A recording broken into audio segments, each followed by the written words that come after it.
Pasca erupsi Gunung Sinabung, aktivitas warga sudah kembali berjalan normal.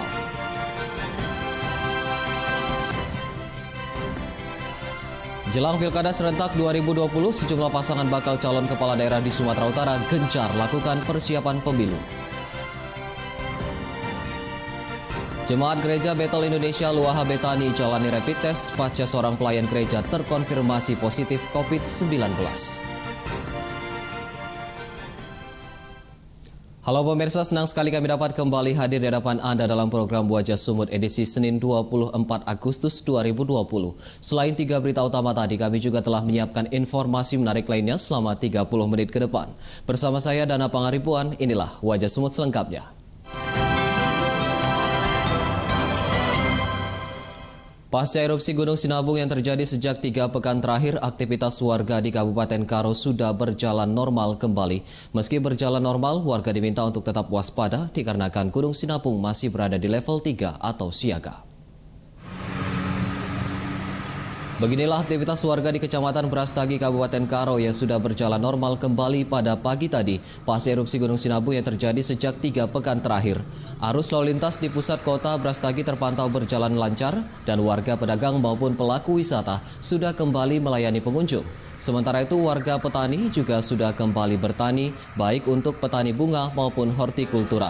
Aktivitas warga ini tidak terganggu dikarenakan masyarakat berada di wilayah aman atau zona hijau Gunung Sinabung.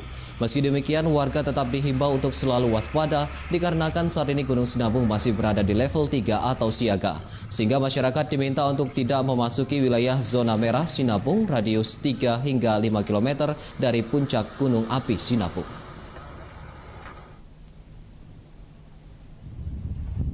Pasca erupsi Gunung Sinabung dan tingginya curah hujan menyebabkan luapan banjir lahar dingin terjadi di aliran sungai Desa Sukatendel, Kabupaten Karo. Warga dihimbau tetap waspada karena adanya potensi lahar dingin susulan. Beginilah luapan banjir lahar dingin yang terjadi di Desa Sukatendel, Kecamatan Tiganderket, Kabupaten Karo pada Sabtu lalu.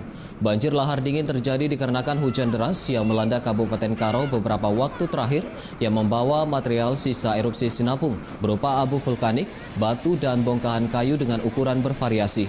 Menurut PLT Kepala BPBD Kabupaten Karo, Nathanael Perangin-Angin, banjir lahar dingin tidak berdampak pada permukiman warga maupun menimbulkan korban jiwa. Namun sejumlah akses jalan sempat terputus. Warga diminta untuk tetap waspada karena adanya potensi lahar dingin susulan, mengingat aktivitas Gunung Sinabung masih terjadi erupsi dan potensi hujan dengan intensitas ringan hingga sedang. Hingga saat ini pihak BPBD Karo sudah melakukan koordinasi dengan Dinas PU Karo untuk melakukan normalisasi jalur lahar dingin dan melakukan pembersihan akses jalan dari material banjir lahar dingin. Bukan kayu material. Laharan disebabkan karena hujan deras di lereng Gunung Sinabung. Dampaknya transportasi umum di Jalan Desa Sukatendel sempat terhambat. Saat ini sudah lancar mulai. Antisipasi kita sudah menghimbau warga di seputaran lahar Sinabung untuk tetap waspada dan siaga. Begitu juga kepada relawan-relawan kita di seputaran daerah aliran Sungai Sinabung, kita tugaskan untuk memantau dan menghimbau warga yang coba-coba melihat langsung lahar dingin Sinabung. Sementara itu, komunitas Sedekah Jumat Sumatera Utara menggelar touring amal untuk menyalurkan bantuan kepada warga yang terdampak erupsi Gunung Sinabung di Kabupaten Karo. Touring amal untuk menyalurkan bantuan kepada warga yang terdampak erupsi Gunung Sinabung dimulai di kantor Wali Kota Tebing Tinggi yang diawali dengan kegiatan pembagian santunan kepada para anak yatim. Kegiatan ini dihadiri pengurus KSJ Sumatera Utara serta Forum Komunikasi Pimpinan Daerah Kota Tebing Tinggi. Usai penyerahan bantuan kepada para anak yatim, rombongan touring sepeda motor diberangkatkan menuju Kabupaten Karo yang dilepas Wali Kota Tebing Tinggi Umar Zunaidi. Pembina sekaligus pendiri KSJ Sumatera Utara AKBP Ikhwan Lubis mengatakan rombongan touring ini membawa bantuan berupa bahan pangan yang akan diberikan kepada warga terdampak erupsi Gunung Sinabung di Kecamatan Namanteran, Kabupaten Karo. Melakukan kegiatan bantuan sosial kepada saudara-saudara kita yang terkena dampak COVID-19 dan juga erupsi Sinabung di Tanah Karo, yang mana tadi sudah kita lepas bersama dengan pemerintah Kota Tebing Tinggi dan juga KSJ. Kita beralih ke berita lain, sedikitnya 3 unit rumah permanen di kawasan padat penduduk di Kabupaten Deli Serdang ludes terbakar. Api diduga berasal dari hubungan pendek arus listrik dari salah satu rumah warga. Kebakaran melanda 3 unit rumah warga di Jalan Manyar, Kabupaten Deli Serdang pada Minggu sore. Api dengan cepat membesar dan membakar seluruh bangunan rumah. Sebanyak 6 unit mobil dinas kebakaran Kota Medan dibantu dengan mobil dinas kebakaran Deli Serdang diturunkan ke lokasi untuk memadamkan api. Belum diketahui penyebab pasti kebakaran, namun api diduga berasal dari hubungan pendek arus listrik dari salah satu rumah warga. Tidak ada korban jiwa dalam kejadian ini, namun kerugian ditaksir mencapai puluhan juta rupiah. Iya, belum tahu yang belakang, Bang. Yang rumah ini lah, yang apinya marah ini, kayu-kayu ini. Rumah perabot. Iya, rumah abang saya lah. Kita ke berita kriminal. Warga Kecamatan Tanjung Morawa, Deli Serdang menemukan sesosok mayat yang terbungkus karung di aliran Sungai Merah. Korban diketahui merupakan seorang pelajar SMP yang dilaporkan hilang sejak 15 Agustus lalu. Jasad korban Nick Wilson, usia 13 tahun, yang merupakan seorang pelajar SMP Negeri 2 Galang ini, ditemukan terbungkus di dalam karung di aliran Sungai Merah, Kecamatan Tanjung Morawa, Deli Serdang. Identitas korban diketahui setelah keluarga korban mengenali ciri-ciri yang dipublikasikan pihak kepolisian. Jenazah korban yang diduga dibunuh telah dilakukan identifikasi dan telah diserahkan kepada pihak keluarga. Kasarreskrim Polresta Deli Serdang Kompol Muhammad Firdaus mengatakan pihaknya masih melakukan penyelidikan dan memburu pelaku pembunuhan serta telah memeriksa 13 orang saksi. Sebelumnya korban Nick Wilson dilaporkan hilang sejak 15 Agustus lalu dengan mengendarai sepeda motor dan hendak membeli sarapan pagi, namun tidak kunjung kembali pulang. Jadi sepeda motor yang digunakan korban sampai saat ini juga belum ditemukan. Untuk korban ditemukan dalam kondisi dalam karung dan ada pemberat yaitu batu. Pemirsa, sejenak akan hadir informasi mengenai jelang Pilkada Serentak 2020. Sejumlah pasangan bakal calon kepala daerah di Sumatera Utara gencar lakukan persiapan pemilu. Tetaplah bersama kami.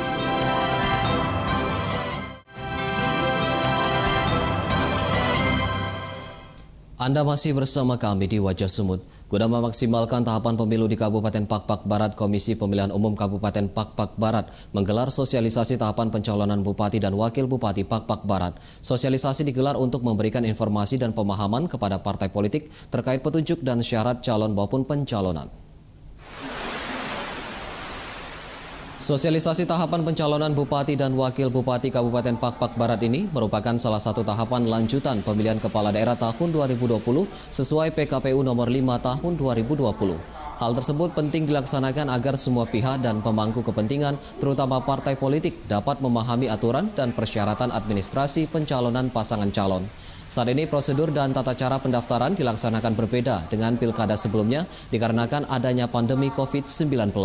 Berbagai prosedur penerapan protokol kesehatan pencegahan COVID-19 akan diterapkan secara ketat, termasuk dalam proses pendaftaran. Sebelumnya sesuai PKPU nomor 5 tahun 2020, pengumuman pendaftaran paslon dimulai pada 28 Agustus hingga 3 September 2020, dilanjutkan verifikasi syarat pencalonan pada 4 hingga 6 September 2020, serta verifikasi syarat calon pada 6 hingga 12 September 2020. Sebuah tentang kelengkapan sarana protokol itu sudah kita siapkan selalu. Itu artinya bagian dari tanggung jawab kita juga untuk melaksanakan pemilihan kepala daerah. Tentunya tidak menimbulkan klaster-klaster baru yang intinya bahwa penyelenggara pemilu tidak tertular dan paling penting tidak menularkan juga, sehingga kita sehat-sehat semua, itu sebenarnya. Jelang Pilkada Serentak 2020 mendatang, Partai Gerindra mendeklarasikan dukungan kepada bakal calon wali kota Medan Bobi Afif Nasution. Partai Gerindra berharap Bobi dapat membawa perubahan bagi kota Medan. Dukungan kepada bakal calon Bobi Nasution resmi disampaikan Ketua DPD Partai Gerindra Sumatera Utara Gus Irawan Pasaribu di Jalan DI Panjaitan Kota Medan pada Sabtu lalu. Partai Gerindra memberikan harapan besar kepada pasangan calon Bobi Afif Nasution dan Aulia Rahman untuk membawa perubahan ke arah yang lebih baik dalam memimpin Kota Medan. Atas dukungan tersebut, Bobi Nasution menyampaikan ia akan menunjukkan elektabilitasnya dalam Pilwako Medan mendatang dengan turun langsung ke masyarakat guna mensosialisasikan visi dan misi serta program yang telah ia susun. Bobi menambahkan salah satu visi misinya adalah fokus membantu UMKM guna membangkitkan kembali perekonomian warga akibat pandemi COVID-19. Saya harus juga turun ke masyarakat, saya juga harus meyakinkan masyarakat agar visi dan misi saya diterima oleh masyarakat Kota Medan. Apa yang ingin saya lakukan di Medan bukan hanya berdasarkan popularitas. Sementara itu, pasangan calon wali kota dan wakil wali kota Gunung Sitoli Lakomija Rozebua dan Soa Alauli menyatakan sikap akan kembali maju dalam Pilkada Serentak 2020 mendatang. Sikap tersebut disampaikan setelah mereka mengantongi 8 dari 9 suara partai politik. Di hadapan para pimpinan partai politik bersama tokoh masyarakat, bakal pasangan calon Lakomija Rozebua dan Soa Alauli ini menyatakan sikap untuk kembali maju memenangkan Pilkada Serentak tahun 2020 di Kota Gunung Sitoli. Salah satu alasan pasangan Lasso untuk kembali maju di Pilkada Gunung Sitoli dikarenakan ingin melanjutkan pondasi pembangunan Kota Gunung Sitoli ke arah yang lebih baik. Lakomija Rozebua menyatakan 8 dari 9 partai politik pemenang pemilu di Kota Gunung Sitoli telah memberikan rekomendasi kepada dirinya beserta pasangannya Soa Alauli. Di sisi lain, Lakomija juga menepis isu dirinya akan melawan kotak kosong di Pilkada Kota Gunung Sitoli.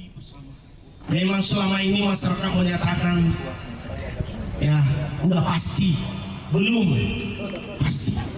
Tapi tahapan politik, tahapan pilkada kami menyatakan maju.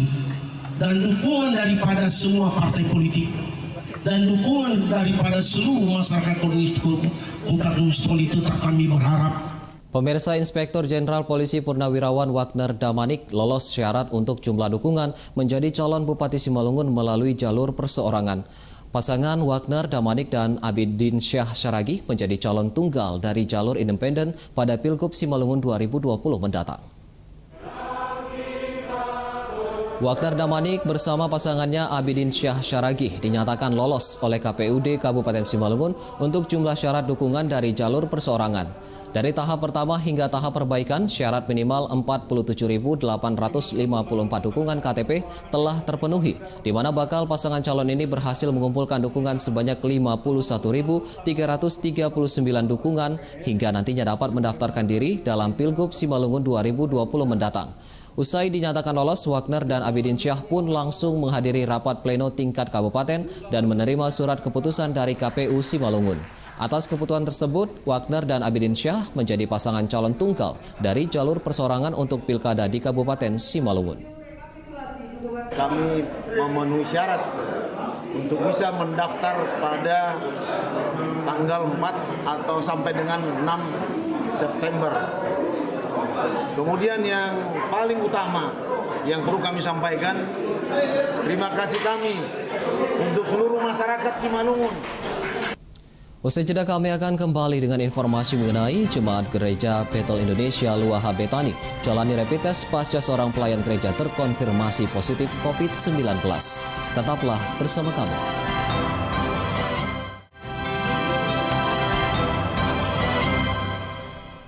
Kembali lagi di Wajah Sumut, warga Jemaat Gereja Bethel Indonesia atau GBI Luaha Betani Pasar Yaahowu Gunung Sitoli menjalani rapid test massal di Puskesmas Gunung Sitoli. Rapid test dilaksanakan setelah salah seorang pelayan gereja berinisial SJ dinyatakan positif COVID-19 dari hasil uji swab di RSUD Gunung Sitoli. Rapid test massal dilakukan oleh tim Satgas COVID-19 Kota Gunung Sitoli di lingkungan Gereja Bethel Indonesia Luaha Betani, Pasar Yaahowu pasca dinyatakan seorang pelayan gereja berinisial SJ yang terkonfirmasi positif COVID-19.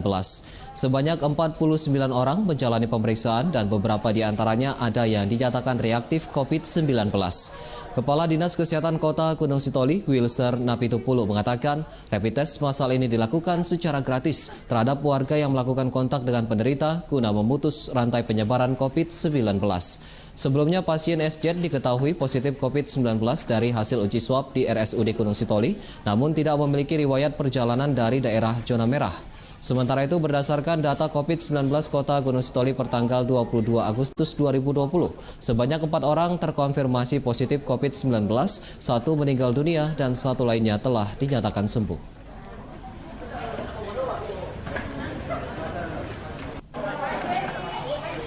Jumlah kasus konfirmasi positif COVID-19 di Sumatera Utara terus meningkat yang kini sudah menembus angka 6.000 kasus. Kota Medan masih menjadi wilayah epicentrum penyebaran COVID-19 di Sumatera Utara. Data tersebut dikonfirmasi tim Satgas COVID-19 Sumatera Utara pertanggal 23 Agustus 2020. Jumlah kasus konfirmasi COVID-19 di Sumatera Utara meningkat sebanyak 78 kasus, menjadi total 6.129 kasus konfirmasi, sedangkan suspek sebanyak 603 orang. Untuk penderita positif COVID-19 yang meninggal dunia kini berjumlah 280 orang dan yang dinyatakan sembuh mencapai 3.139 orang. Berdasarkan data COVID-19 Sumatera Utara, Kota Medan masih menjadi wilayah epicentrum penyebaran COVID-19 dengan jumlah kasus konfirmasi mencapai 3.620 kasus. Pasca diberlakukannya sejumlah langkah penanganan COVID-19 oleh Pemprov Sumut, pengamat kebijakan publik menilai kebijakan yang diberlakukan belum tepat sasaran untuk menekan angka persebaran COVID-19 di Sumatera Utara. Jadi kita tidak paham juga sebenarnya.